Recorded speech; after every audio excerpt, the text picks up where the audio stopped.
देखिए E20 विवाद के बीच में जो है ना हमारे देश में एक नई ट्रेन लॉन्च हुई है और ये ट्रेन जो है ना हाइड्रोजन से चलेगी। काफ़ी सारे लोग वैसे हैं जो सोशल मीडिया पे लिख रहे हैं कि ये ट्रेन जो है वाटर से चलेगी और इस वजह से जो है ना बहुत सारे लोग परेशान भी है। तो इस वीडियो में ये सब कुछ जो है हम क्लियर करने वाले हैं। देखिए, सबसे पहले आपको हम बता देना चाहते हैं कि एक सच्चे नागरिक होने के नाते हमारा कर्तव्य बनता है कि गवर्नमेंट जब भी कुछ अच्छा काम करे तो उनका हम सपोर्ट करें, लेकिन वही गवर्नमेंट अगर कुछ गलत करे तो उस केस में जो है ना उनका हम विरोध करें। तो यहां पे हम देखते हैं तो ये हाइड्रोजन से चलने वाली ट्रेन है और ये हमारे भारत के लिए जो है एक बड़ी अचीवमेंट है, इसलिए इस केस में जो है ना हमें गवर्नमेंट को कहीं ना कहीं सपोर्ट करना चाहिए। अब आइए बात करते हैं कि आखिर ये ट्रेन जो है ना वाटर से कैसे चलेगी, चूंकि काफी सारे लोग कंफ्यूज हो रहे हैं। तो सबसे पहले आपको हम बता देना चाहते हैं कि वाटर से डायरेक्ट तो नहीं चलेगी, लेकिन आपको पता होगा कि जो वाटर होता है ना उसका फॉर्मूला H2O होता है, यानी उसमें जो है ना हाइड्रोजन और ऑक्सीजन दोनों प्रेजेंट है। लेकिन इतना आसानी से अगर आप सोचते हैं कि हाइड्रोजन और ऑक्सीजन को अलग कर लिया जाए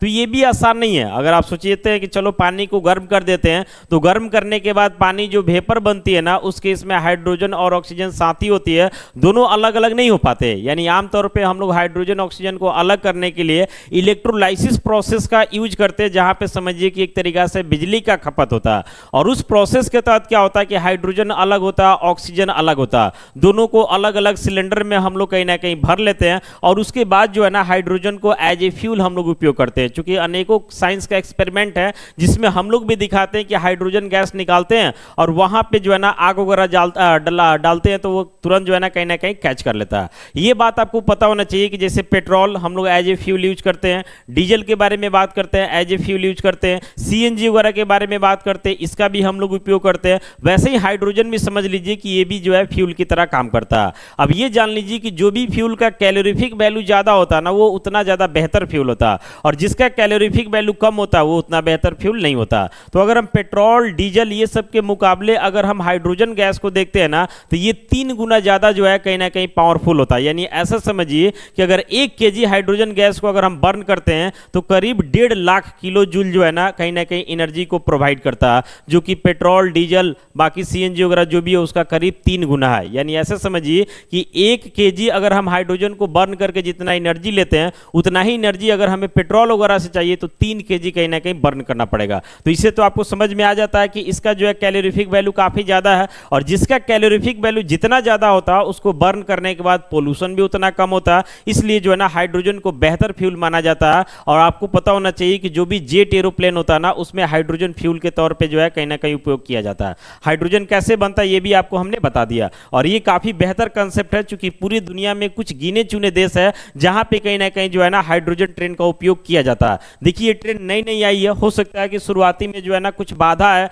बार बार खराब हो या फिर अनेकों प्रॉब्लम है, लेकिन धीरे धीरे सुधार कर दिया जाएगा तो ये काफी ज्यादा बेहतर होगा और कहीं ना कहीं जो है हमारे कंट्री के लिए एक बड़ा अचीवमेंट का काम करेगा। फिलहाल ये जो पहली ट्रेन हाइड्रोजन शुरू की गई है इसका रूट जो है ना हरियाणा के जिंद से सोनीपत के बीच में है, जो कि 89 किलोमीटर है, यानी कि 89 किलोमीटर के बीच में जो है फिलहाल इस ट्रेन को चालू किया गया। दुनिया में सबसे सस्ता किराया भी रखा गया, मात्र 5 रुपया से लेकर के जो है 25 रुपया तक फिलहाल इस ट्रेन का किराया रखा गया। तकनीक के बारे में बात करते हैं तो इसमें प्रदूषण मुक्त है, धुएं की जगह जो है पानी की भाप छोड़ती है, यानी पोल्यूशन बिल्कुल ना के बराबर है बाकी फ्यूल से कंपेयर करते। तो समय के बारे में बात करते हैं तो सफर तय करने में जो है करीब 1 घंटा लग जाता है बीच के 89 किलोमीटर को। क्षमता के बारे में बात करते हैं तो इसमें 10 कोच है फिलहाल, समझ रहे ना, और सभी कोच को मिलाकर के करीब 2500 लोगों को जो है ना उसमें यात्रा कराया जा सकता है। और इसके ट्रायल स्पीड के बारे में बात करते हैं तो 75 किलोमीटर पर आवर रखा गया, बाकी इसका मैक्सिमम स्पीड जो है 140 किलोमीटर पर आवर है। तो कुल मिलाकर के ये समझिए